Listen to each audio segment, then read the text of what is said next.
Like, I would reread The Cruel Prince over and over and over and over if I could, in the whole series, because I just love how the fae is just wrapped up in there. Hi guys, welcome back to the channel. If you guys are new, hi, I'm Nishay, and this is essentially a book YouTube channel. Hopefully it will become that soon. So I went to Waterstones and I got a couple of books, and I would like to show you the books I got. First up, the total, £48 and 5p. That is the total. I did not pay with my own money. It was a gift card I had received for £75, so it came out of that. Just wanted to set that precedent now. So first up, I got this. This is A Family of Liars by E. Lockhart. I thought the title sounded very similar to We Were Liars by E. Lockhart, and this is actually a prequel, but it has spoilers of We Were Liars in it. So you should read the first book, then the book essentially before. I don't know. This is about the family of the parents of the kids of We Were Liars, if that makes any sense to you guys.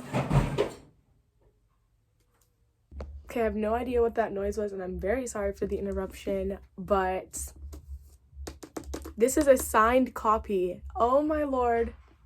The other book I've read by E. Lockhart is Genuine Fraud. Highly recommend that one. That one was like a twist of turns, similar to the writing style of We Were Liars, but very different. The chapters were fairly short in that one, and it works backwards too, so I thought that was really cool. But this is hot pink. I don't agree with that, but it's fine. Let's see the signature.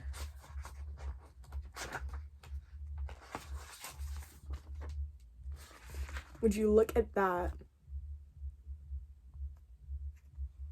Oh my god, that's so pretty. Basically, yeah, it's just the story of the parents and their generation before the kids' generations and We Were Liars. So apparently they've been lying about other things too. So I'm very excited to dive into this. Next one. The next one's actually a sequel, and no, I did not pick up the second book for whatever reason, but this is Bone Crier's Moon by Catherine Purdy, and I've heard a lot of things about this. This is the third or fourth time I've considered buying this book, and this is the first time I've actually bought it. Every time I go to the bookstore and I see it, I'm like, oh, I want it. Oh, do I? Because I love the cover and I love the art and I just love it, but this is the first time I actually know the story. So yeah.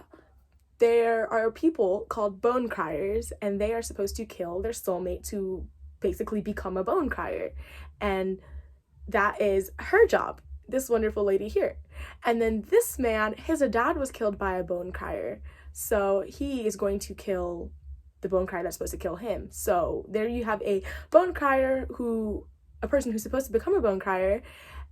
And then you have someone who wants to kill a bone crier. So as you can see, this is not going to work out well, especially because they're actually soulmates. So they do have a second book. This is what it looks like. Oh, it's so gorgeous, and hopefully if I enjoy this, I'll pick up the second one. The writing style seems really good to me, and it's been highly recommended by quite a few people. The ratings are also really good, so I thought, why not give it a shot? Also, again, love the artwork. So that was £8, and The Family of Liars by E. Lockhart was £13. Next book. Next one was an impulse buy. I literally saw it and I said, this is pretty. I googled it, the blurb sounded nice, and I was like, you're coming with me. It has pretty high ratings. This is called Twin Crowns. This is by Catherine Doyle and Catherine Weber. That's so funny. There are two Catherines. Also, artwork on here, gorgeous. Look at this. Look at this. It's also an exclusive signed edition, and might I add, I've never had a book that has I've had books with sprayed edges, but never with artwork. This is stunning. This is giving me Frozen vibes, Elsa and Anna's castle tapestry sort of vibes. And there's two signatures in here because it's two authors. All right, again, the color, everything about this book is just gorgeous, but this book is about a princess. She's heir to the throne.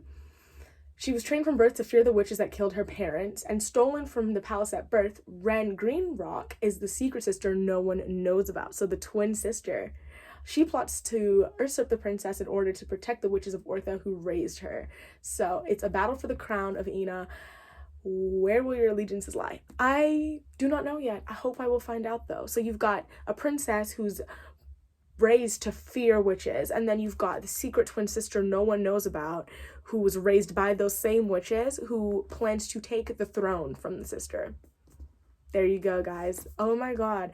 And I googled it. Apparently there's a wicked king in here somewhere. All the vibes. So I definitely had to pick this up on impulse. This was £9. Next one will come as a surprise to no one. And this one is the sequel to A Touch of Darkness by Scarlett St. Clair. Okay, guys, you probably can't see, but there is A Touch of Darkness up there. I finished it, and it was good. It was really good. It wasn't a 5-star read, but it was pretty good. It kept me wanting to read more and more, and I genuinely loved that book. Like, I loved it so much, but I think I rated like a 4.5. It was really good. And so when I found out there was a sequel, I bought it today. It's called A Touch of Ruin, as you can see, and there's a third book in there. I literally can't remember the title, but there's a third book too. So this is a Hades and Persephone retelling, obviously continued in this second book. Basically their story continues. Their relationship is now public, and something happens to Persephone, and it's a tragedy, and Hades actually will not help her with this tragedy. The one thing he will not do is help her. So she ends up bargaining with other gods and goddesses and ending up in a whole bunch of trouble, and she's faced with a crushing loss and a side of Hades that she never knew because she's making all these bargains, and she wonders if she can truly become his queen.